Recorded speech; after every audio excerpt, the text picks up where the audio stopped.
He is a man who's been lighting up the PWR scene and representing Filipino talent on the global stage. With us here tonight on the Scorecard, he goes by many names, the Señorito, the Filipino Fighting Rooster. Let's just bring him in, Mr. Jake De Leon. All right. Thank you for having me, Anton. Thank you for having me. Hello po, magandang gabi. JDL in the house. Have a seat, brother. Thank you. I like it. You got the shirt on, Puso Wrestling. Puso Wrestling, yeah. You got your own headband on, the Rooster. Okay, marami tayong pag-uusapan. Big weekend in sports. Maraming ganap. You have the UAP cheer dance competition. You got the UAP Final Four. You got the NCAA Finals. And of course, big event coming up, Puso Wrestling. Tell us about it. Puso Wrestling is gonna have its last show of the year, Puso Wrestling Pusong Pinoy, on November 30 at Brawl Pit Bulusan in QC. So we're gonna have an amazing show. We're gonna have our first ever Pusong Pinoy Wrestling Champion. It's either gonna be Main Max or Aaron Liwanag. I'm not sure if they're gonna show the graphic, but yes. We're also gonna have me in an international three-way match. I'm going to be going up against a champion, actually a wrestling champion coming from Japan in Shigehiro Irie. Also the pioneer, the father of wrestling as it was in Dubai in the UAE, Shaheen of the Sky. So it's going to be an interesting match. I'm going to be repping the Filipino flag, and I hope that a lot of people watch, and I hope we bring the Pinoy pride with us. Mabigat. Ayan, there it is. So, well, 2 days to go lang. Grabe yung mga kalaban mo, mga bigate, no? Mga talagang galing pa sa ibang bansa. Yep. All right. So, we'll talk about this later on in our conversation, but we want to get to know you first. Saan ba nagsimula yung wrestling journey mo? Was wrestling like from the jump, hilig mo na talaga? Or were you an athlete in another sport prior to becoming a wrestler? Well, from the jump, hilig ko na talagang wrestling. Okay. I was 4 years old. I saw, not to the knowledge of my parents, I saw a bloodied Stone Cold on TV. Naabutan mo pa. RPN 9. So that time, RPM 9. So I was watching that every time they would tell me to not watch it. I would just sneak out of my room like at 9 p.m. So mahilig na talaga ako sa wrestling, but before that, I was also a multi-sport athlete. I played basketball, I tried getting into soccer and everything. My main sport became badminton, started playing in high school, all of the way until college. And then after I graduated from college, started working, didn't really feel very motivated in life, and then I found out about this wrestling group on Facebook where they were just fans, but they all wanted to try out in training pro wrestling, and from then on, that became the first promotion in the modern renaissance of Pinoy wrestling, which is Philippine Wrestling Revolution.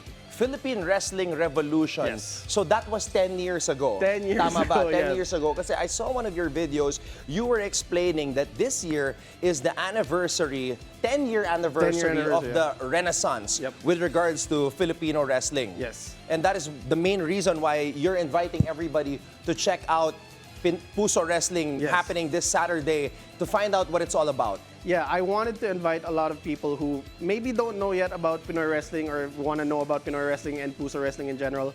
But yes, we've been around for 10 years, and just to kind of like explain the struggle that we've had, we've been around for 10 years and still not a lot of people know about us. So I think it's because also that not a lot of Filipinos know about the wrestling that we have in the Philippines. A lot of people know about the WWE, but like we want to show them that, hey, we have our own homegrown flavor here, and we would like you to check it out, and hopefully you enjoy.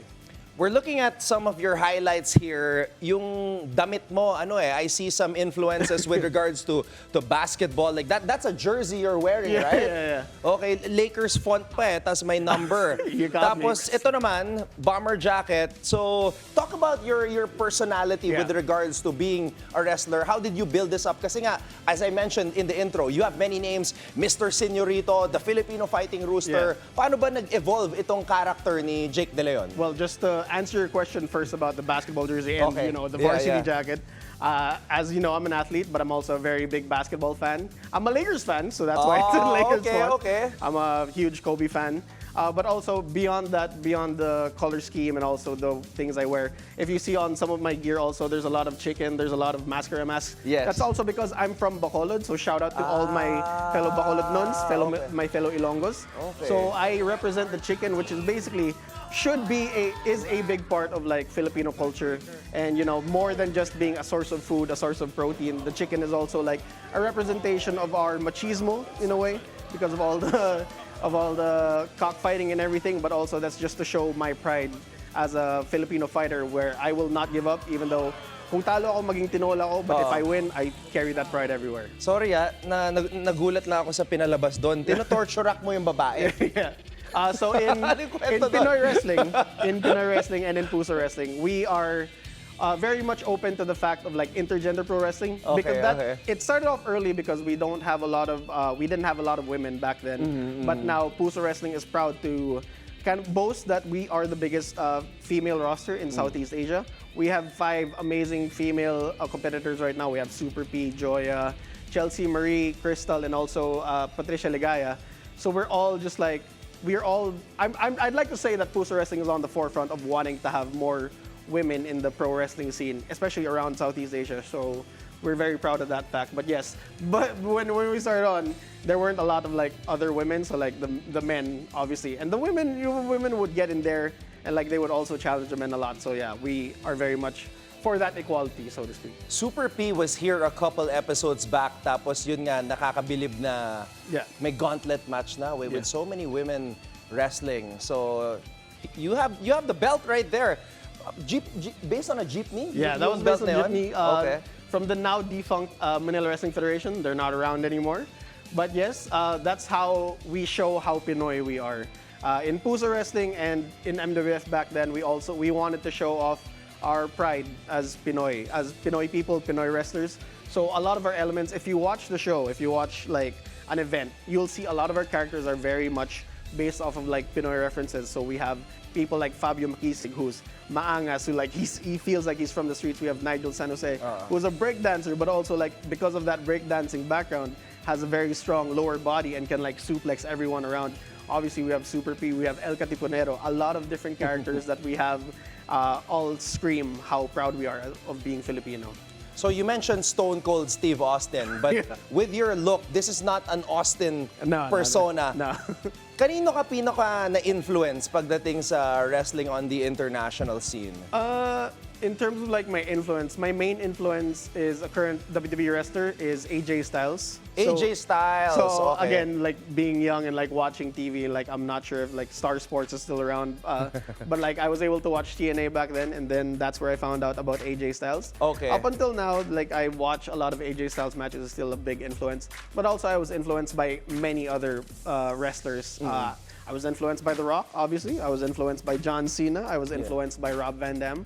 So I take a lot of those influences from the pro wrestlers that I grew up liking, grew up idolizing, and you see the Jake De Leon in front of you right now. Is it true that you had a chance to try out for the WWE? Yeah, I actually tried out for the WWE back in 2019. Okay, how did it go? It was the hardest 4 days of my life. So where did it take place? In China. In China, wow. So we were all flown to China. We did a 4-day training with essentially the current head coach of NXT, Matt Bloom. Okay. And there were a lot of other coaches also there from the WWE. So they took us around, did the basics with everyone. I'm glad. I would like to think that I showed how good a representation of Pinoy wrestling is, along with my former tag team partner, Ken Warren. Of course, Crystal also was there with me. Sadly, I was not chosen, but I'm happy to say that one of my previous opponents from Singapore, Dante Chen, was chosen. So like he's repping the Southeast Asian flag right now in the WWE, in NXT, and hopefully a lot more of us join him soon, whether that be in the WWE or like in other promotions like in Japan. And we just want to get out there. We want to build whatever we have here, but also we want to build the representation of Filipinos around the whole wrestling world. How old are you? I'm 32. 32, okay. So ang wrestling naman, mahaba yan eh. Like even Undertaker was wrestling until 50 years old. Yeah. So do you do anything aside from wrestling? You have a day job? I have a day job. Actually, I work the graveyard shift. So after this, I'm going to be going to work. Oh, wow. Salute to you, man. Napadaan ka pa dito to promote your event. Of course, yeah. Okay, lastly, invite everybody to check out Puso Wrestling this coming Saturday. Of course, do I look at a camera in any way? But like, anyway, I would like to invite everyone to please come and watch Puso Wrestling, Pusong Pinoy on November 30. It's actually 2 days to go because it's going to be on Saturday, November 30, Brawl Pit Gym in Bulusan, QC. And hopefully I see you amigos amigas there. You're going to be seeing me in a three-way international match, JDL versus the world. Let's rep the Filipino flag together. The Filipino Fighting Rooster is here to raise the flag of Filipinos everywhere and show you all that we are meant for the pro wrestling world. There you go, JDL, thank you Jake so De much, Leon, Anton. thank you so much for the time. Thank you. And good luck. Thank you so much. Magtatrabaho ka pa, and then you're going to get down to business this course, coming of course, Saturday of for course. Puso Wrestling. Thank you so much Thank again, you man. again so Thank much. you. Yeah.